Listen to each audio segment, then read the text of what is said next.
Hi everyone, I'm Linda Reimer, one of the librarians at the Southeast Steuben County Library. Welcome to Library Connections, our weekly readers and listeners advisory video cast. Enjoy. Library Connections number 114.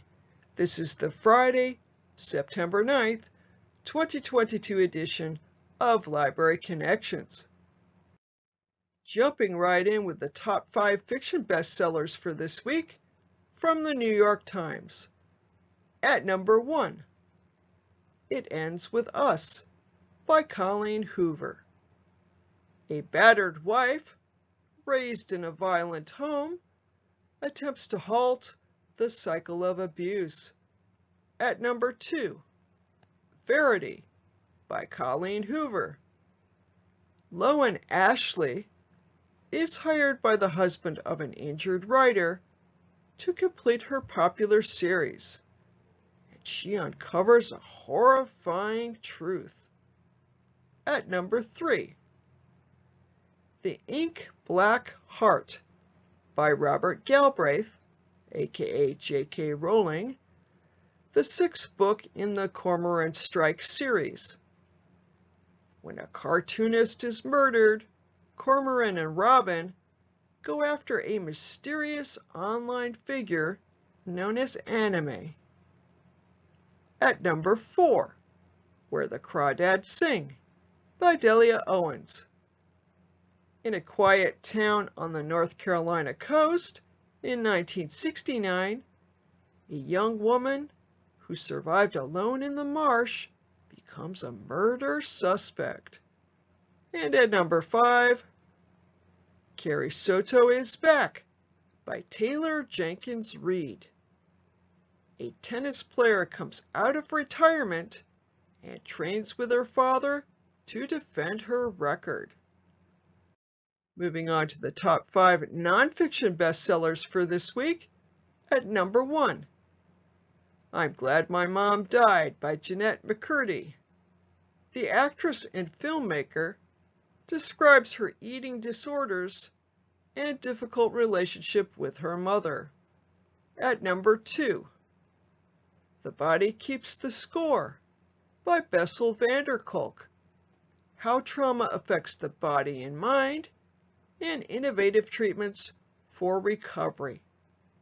At number 3, Breaking History by Jared Kushner. An account of time spent in the Trump White House by the former president's son-in-law and senior advisor. At number 4, Crying in H Mart by Michelle Zahner. The daughter of a Korean mother and a Jewish American father, and leader of the indie rock project Japanese Breakfast, describes creating her own identity after losing her mother to cancer. And at number 5, Diana, William, and Harry by James Patterson and Chris Mooney. A bio of the late Princess of Wales and her sons. Our first recommended read for this week is the new Iris Johansen thriller, Captive. When MI6 agent Seth Caleb becomes the revenge target of villainous Congolese warlord Hugh Bowden, he correctly assumes that Bowden's snare will eventually encompass his lover, Jane McGuire. Hoping to get Jane out of the way while he pursues Bowden, Seth ensconces Jane at Macduff Run, the Scottish Highlands estate of the cantankerous Earl John Macduff. The laird is only too thrilled to provide Jane's security, since it gives him further opportunity to try to convince her that they are related through Macduff's ancestor Fiona. Ever loyal to her adoptive parents, Eve Duncan, the anchor of Johansen's long-running, ever-evolving series, and Joe Quinn, and hoping to categorically discredit Macduff's arguments, Jane uses her time in captivity to research Fiona's past. As Bowden's lethal forces home in on Macduff Run, elements of Fiona's history provide Seth and Jane with the means to destroy Bowden and secure their future.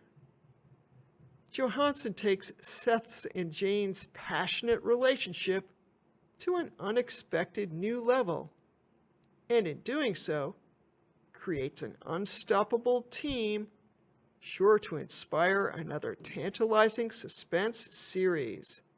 And that's the book list review. Our second recommended read for this week is also a mystery. It's called Killers of a Certain Age by Deanna Raybourn. And it's a mystery, but it's sort of a suspenseful thriller-type mystery as compared to a procedural. But I'm digressing. Getting back to the book, Edgar finalist Raybourn makes a dazzling excursion out of the Victorian era with this uproarious contemporary thriller.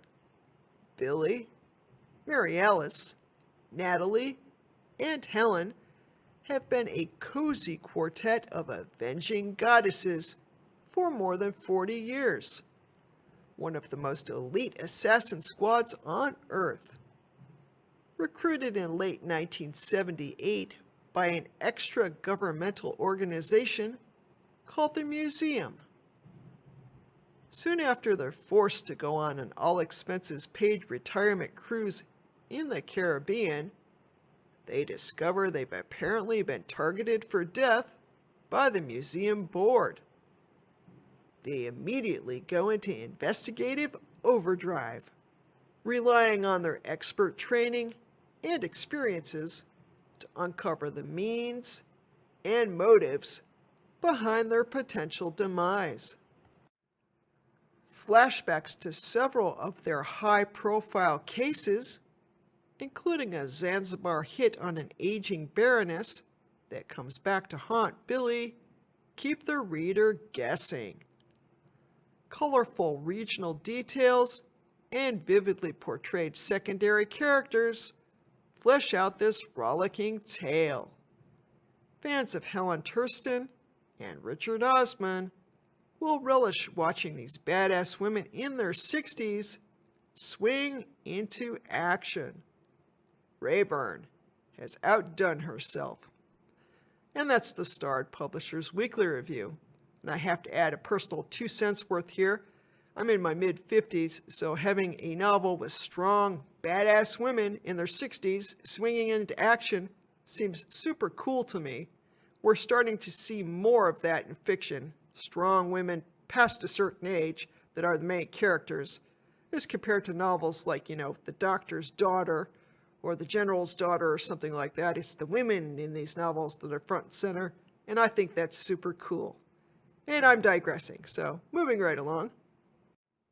Our first audiobook recommendation for this week is the new novel The Bookshop of Yesterdays by Amy Myerson.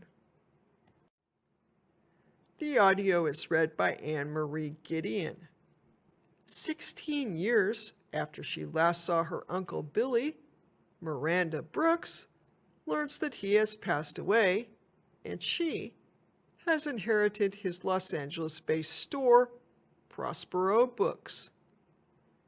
Named for Prospero's daughter in The Tempest, a theme recurrent throughout the novel, Miranda follows clues she believes her uncle sent her to unravel the story of his past.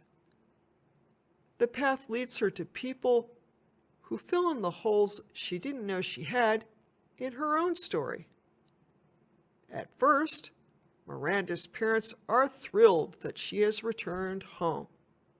But soon, her mother is not talking, and a wedge is driven between them. With her personal life in shambles and the bookstore in financial straits, Miranda moves into Billy's apartment above the shop and sets out on a quest of self-discovery, taking a chance on revitalizing the store and discovering love where she least expects it. Verdict. Myerson's debut is a sweet read filled with family, love, and healing. Readers who enjoy Robin Carr and Debbie May Comber will be charmed by this tale of self-discovery and new beginnings. And that's the Library Journal Review. Our second audiobook recommendation for this week is a memoir by the actress Karen Grassel. It's called Bright Lights, Prairie Dust, Reflections on Life, Loss, and Love from Little House's Ma. The audiobook is also read by the author. Karen Grassel, the beloved actress who played Ma on Little House on the Prairie, grew up at the edge of the Pacific Ocean in a family where love was plentiful, but alcohol wreaked havoc. In this candid memoir, Grassel reveals her journey to succeed as an actress, even as she struggles to overcome depression, combat her own dependence on alcohol, and find true love. With humor and hard-won wisdom, Grassel takes listeners on an inspiring journey through the political turmoil of 60s campuses, onto studies with some of the most celebrated artists at the famed London Academy of Music and Dramatic Arts, and ultimately, behind the curtains of Broadway stages and storied Hollywood sets. In these pages, readers meet actors and directors who have captivated us on screen and stage as they fall in love, betray and befriend, and don costumes only to reveal themselves. We know Karen Grassel best as the proud prairie woman Caroline Ingalls, with her quiet strength and devotion to family. But this memoir introduces readers to the complex, funny, rebellious, and soulful woman who, in addition to being the force behind those many strong women she played, fought passionately as a writer, producer, and activist on behalf of equal rights for women. Raw, emotional, and tender, Bright Lights celebrates and honors womanhood in all its complexity. Want more reading, listening, and viewing recommendations? Check out the Tech and Book Talk blog, which offers weekly and monthly recommendations. And you can also access the back catalog of Library Connections videos on the Southeast Steuben County Library's YouTube channel. Moving right along to our next section, next week at the library, offering a brief look at the programs and activities hosted by the library in the week ahead of us. For this video, that's the week of September 12th through the 16th, 2022. This information can also be found online. Just visit the library's website, found at ssclibrary.org, and click on the big bold calendar link you'll see located near the top of our homepage. And on a registration note, registration is required from programs, unless otherwise specified, or unless the program is of the on-demand online variety, in which case, watch away. You can register for programs through the library's website, by calling the library, or just plain dropping by. On Monday, September 12th, we have no programs at the library. Happy reading. Moving on to Tuesday, September 13th, we have a host of programs at the library, starting out with Adult Scrabble from 9 to 11 a.m. That program is held in the library's reading room. Then from 9:15 to 10:15 a.m., we have Coffee, Tea, and English Vocabulary. This is part of the series of programs for adult learners of English. This is a hybrid program being held both at the library in person and via Zoom. You do need to register for the program to get the Zoom link. Then from 10 to 10:30 a.m., we have Story Time with Miss Sue. This program is being held at the library. And from 10:30 to 11:30 a.m., there's Coffee, Tea, and English Conversation, which is also a hybrid program. And in the evening, on Tuesday, September 13th, we have the September Drive-Through Craft, Bugle Magnets, and Watercolor Canvas Bags. And this is one of those programs where you register for the program, and then you drive by the library's main entrance located off the Tioga Avenue parking lot, and a staff member will hand you the kit so you can create these items. And then there will be an online component where you can watch the video with your kids and see how to actually make the craft of the month. So it's always kind of fun. On Wednesday, September 14th, we've got 3 programs in Library Land. The first is Miss Sue's Preschool Storytime, which runs from 10 to 10:30 a.m. The storytime is being held in Fallbrook Park. Then from 1 to 3 p.m., we have the weekly program Mahjong, which is held in the library's reading room. And then from 6 to 8 p.m., there's the Corning Adult Writers Group, which is a hybrid program being held both at the library and via Zoom. To get the Zoom link, you just contact our head honcho of the Adult Writers Group and our head of Adult Services, Michelle Wells. On Thursday, September 15th, we have 3 programs at the library. The first is the Coffee, Tea, and English Book Club, which runs from 10 to 11:30 a.m. and is a hybrid program for adult learners of English, so you can come in person to the library and attend, or you can get the Zoom link and attend from wherever you happen to be at the time of the program, of course. Then from 6 to 7:30 p.m., we have Watercolor Sampler with Win Yarrow, transparent watercolor.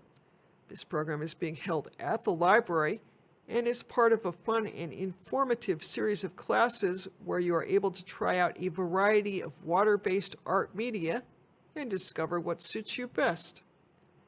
And then from 6 to 7 p.m., we have the September Tween to Go Woven Coaster. So this is another program where you register for the program and you come by the library off our Tioga Avenue parking lot between 6 and 7. And a staff member will be out there, so you just give the staff member your name and you will get your kit so you can go home and create woven coasters at your convenience. On Friday, September 16th, we've got 3 items of note. The first is the debut of the monthly recipe with Michelle Wells. You will be able to access this new recipe through Michelle's writer's blog, which is found at melorajohnson.wordpress.com. And this is a monthly thing. The 3rd Friday of each month, there's the debut of a new and scrumptious recipe on Michelle's writer's blog, so check it out. Then at 1 o'clock is the debut of the new episode of Library Connections. And from 3 to 4 p.m. on September 16th is the monthly Adult Book Club. Our September read is Hell of a Book, a novel by Jason Mott. And this program is being held in the library's conference room. And briefly, here's the list of the library program's contacts. So if you have questions about any program, let us know. And that's the program for this week. I'll be back next week with a new edition of Library Connections. Have a great week.